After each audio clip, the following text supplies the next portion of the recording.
ప్రవీణ్ గారి విషయంలో కలిగిన బాధ ఏంటంటే ఆయన ఒక్కడు వచ్చి ఉండకూడదని. నేను ఖచ్చితంగా ఇది ఆయన తప్పే, ఇంటి దగ్గర నుంచి ఒక్కడే బయలుదేరాడు, అది ఆయన తప్పే, ఆ తప్పు చేసి ఉండకూడదు ఆయన. మొన్నటి నుంచి కూడా నాకు అదే బాధ కలుగుతుంది. అరే ఒక్కడు ఎందుకు వచ్చాడు ఆయన? ఒక్కడు రాకుండా 4-5 వచ్చి ఉంటే, ఒకవేళ యాక్సిడెంట్ అనుకుందాం, కారులో వచ్చినప్పుడు నాకు యాక్సిడెంట్ అయిందంటే ఇంకొకటి ఎవడైనా కనీసం ఫోన్ చేసే ప్రాణమైనా మిగిలి ఉంటుంది గాడికి. మొత్తం అందరూ ఒకటేసారి చచ్చిపోయారు అనుకోండి, ఇంకా అది దరిద్రం అనుకుందాం.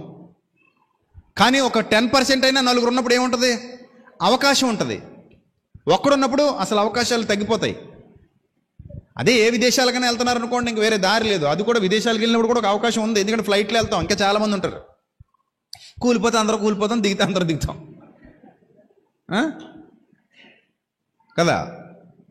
అక్కడికి అవకాశం ఉంటుంది. అక్కడ దిగిన తర్వాత మన వాళ్ళు వస్తారు, తీసుకెళ్తారు, అక్కడ అవకాశం ఉంటుంది. వాళ్ళకి తెలుస్తుంది ఏ టైంకి వస్తున్నాడు, ఎప్పుడు వస్తున్నాడు అన్నయ్య.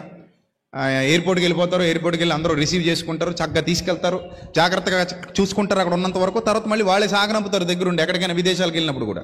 ఈ సభలకు వెళ్ళినప్పుడు కూడా అంతే, చుట్టూతో మన వాళ్ళు ఉంటారు, వచ్చి రాగానే స్వీకరిస్తారు. అయ్యో సేవకుడు వచ్చాడు, తీసుకెళ్తారు. సభ అంతా పూర్తయిన తర్వాత చక్కగా పంపిస్తారు.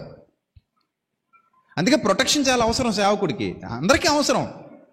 ఎందుకంటే సమాజంలో అందరూ మంచోళ్ళు లేరు, మూర్ఖులు ఉన్నారు, మత ఛాందసవాదులు ఉన్నారు, ఉన్మాదులు ఉన్నారు. ఇది నేను చూసాను తెలంగాణలో అలాంటి ఉన్మాదులు. నేనే వేసేస్తా బుల్లెట్, తగ్గేదే లే అట సినిమాను కూడా పెట్టి కాలు చేతులు ఎరగకూడేస్తారు, ఎదవేహాలు ఎత్తే కుర్రదవా. మీ అమ్మ బాబు సరిగా నేర్పించి ఉండరు నీకు. ఏజీ కండ ఉండదు మనుషులకి, చిన్న గుండె, జానడు పొట్ట. ఏం చంపేస్తావు, ఎవరిని చంపేస్తావు? తాడిదన్నేవాడు ఉంటే తలదన్నేవాడు ఒకడు ఉంటాడు. ఎవరిని చంపేయడానికి మనం రాజులం కాదు, మీ తాతగారి జాగిరి కాదు ఇది. ఎవరిని చంపేయడు. అవకాశం లేక చచ్చిపోతున్నారు, చచ్చిపోయేవాళ్ళు. అవకాశం ఉంటే ఎందుకు చచ్చిపోతారు? 10 మంది ఉన్నారు, ఎవడు చంపేస్తారు మిమ్మల్ని? ఇప్పుడు ప్రవీణ్ గారు బైక్లో రాలేదండి, ఇష్యూ లేదు అసలు. బైక్లో రాకపోతే ఏం లేదు, ఇష్యూ లేదు. కారులో వచ్చారు, ఒక 5 వచ్చారు. ఏంటి ఇప్పుడు?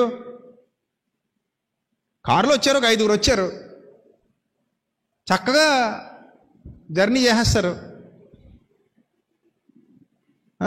అవకాశాలు అంటే ప్రమాదాలు ఉండొచ్చు, కానీ ప్రమాదపు స్థాయి ఏమవుద్ది? తగ్గుద్ది. ప్రమాదపు స్థాయి తగ్గుద్ది. ప్రమాదాలు ఎక్కడైనా ఉంటాయి, కానీ సపోర్ట్ ఉన్నప్పుడు ఏమవుద్ది? ప్రమాదపు స్థాయి ఆటోమేటిక్గా తగ్గుద్ది. ప్రొటెక్షన్ పెరిగినప్పుడు ఒకళ్ళు కాకపోతే ఒకళ్ళైనా వెంటనే ఫోన్ చేస్తారు, ఎవరొకళ్ళు ఫోన్తో చేసేస్తారు.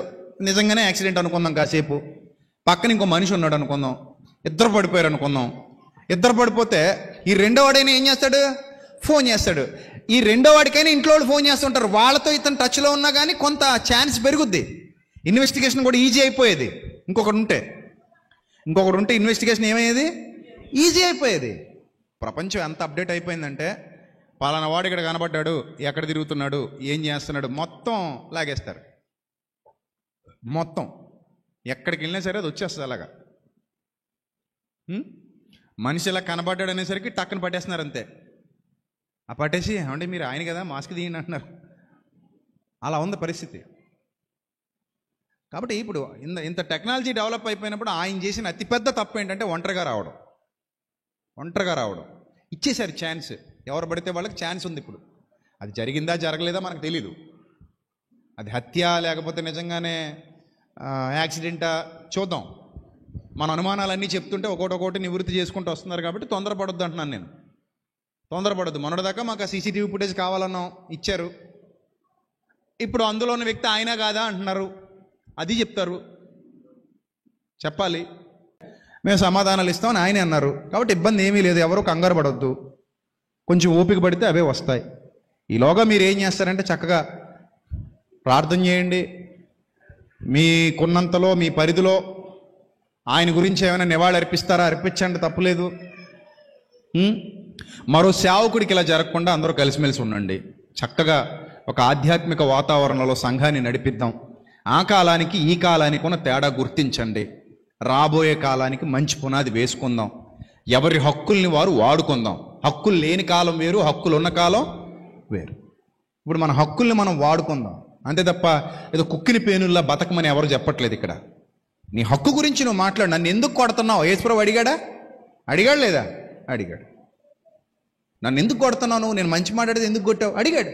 పౌలు గారు అడిగాడు లేదా, నువ్వు ధర్మశాస్త్రాన్ని అనుసరించి నాకు తీర్పు తీర్చడానికి కూర్చొని ధర్మశాస్త్రానికి వ్యతిరేకంగా నన్ను ఎలా కొడుతున్నావు నువ్వు అని అడిగాడు. సున్నం కొట్టిన గోడ అన్నాడు. ఇంకా ప్రభు ఇంకా అందంగా అడిగారు. పౌలు ఏమన్నాడు? సున్నం కొట్టిన గోడ, దేవుడు నిన్ను కొడతాడు అన్నాడు. అది నిజమే, ఏదో జరిగింది అనుకుందాం కదా, ఇది ఊహాగానాలు సుమా, నేనేం డిక్లేర్ చేయట్లేదు. వాళ్ళు నిజంగా ఏదో జరిగింది అనుకుందాం, మడ్రే అనుకుందాం, కాసేపు అనుకుందాం, ఏమో మనకు తెలియదు కదా, తేలేదు అనుకుందాం, దొరకలేదు అనుకుందాం, అక్కడ వదిలేస్తాడు దేవుడు.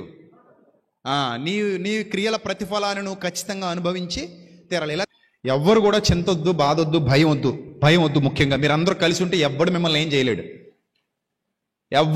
చేయలేడు, అందరూ చక్కగా ఫోన్స్ అందరూ ఒకరితో ఒకరు మాట్లాడుకుంటూ ఎప్పటికప్పుడు అవైలబుల్గా ఉంటూ, మీరు ఎక్కడికైనా బయలుదేరేటప్పుడు ముఖ్యంగా సేవకులకి చెప్తున్నాను, ఇది బిట్టి కట్ చేసి పెట్టుకోండి. ముఖ్యంగా సేవకులందరికీ, బలమైన విశ్వాసులకి, నాయకులకి, పెద్దలకి చెప్పేది ఏంటంటే, మీరు ఎక్కడికైనా వెళ్ళేటప్పుడు మీ వాట్సాప్ లొకేషన్ మీ బంధువులకో, స్నేహితులకో, మీకు ఇష్టమైన వాళ్ళకో లేదా మీ గ్రూపులోనో షేర్ చేసేయండి. అందులో లైవ్ లొకేషన్ ఉంటుంది, అది పెట్టేసి వెళ్ళిపోండి. మీరు వెళ్ళేటప్పుడు వాళ్ళు చూస్తూ ఉంటారు. ఎక్కడికైనా వెళ్ళేటప్పుడు ఒంటరిగా వెళ్ళకండి, ఎవరొకరిని తోడు తీసుకుని వెళ్ళండి. ఎక్కడికైనా వెళ్ళేటప్పుడు కొంచెం ప్రొటెక్షన్గానే ఉండేలా చూసుకుని వెళ్ళండి. అలాగే ఎవరి మీద ఎలాంటి అనుచిత వ్యాఖ్యలు వద్దు, అలా చేసే వాళ్ళను సపోర్టు చేయొద్దు.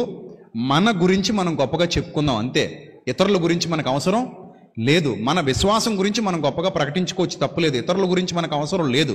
అలాగని మన హక్కులను ఎవడైనా కాలు రాస్తుంటే మౌనంగా కూర్చోవద్దు. అందరూ కలిసి ఉద్యమించండి, అందరూ కలిసి పోరాడండి, అందరూ కలిసి న్యాయం కోసం ప్రశ్నించండి. మీ ఐక్యతే మీకు సమస్తాన్ని తెచ్చిపెడుతుంది. మీరు ఐక్యంగా లేకపోతే ప్రతోడికి లోకువైపోయే పరిస్థితి దాపురిస్తుంది. కాబట్టి సంఘాలన్నీ ఏకంగా ఉండండి, సత్యానికి కట్టుబడండి. దేవుడు మిమ్మల్ని, మీ కుటుంబాన్ని బహుగా దీవించి ఆశీర్వదించునుగాక. ఆమేన్.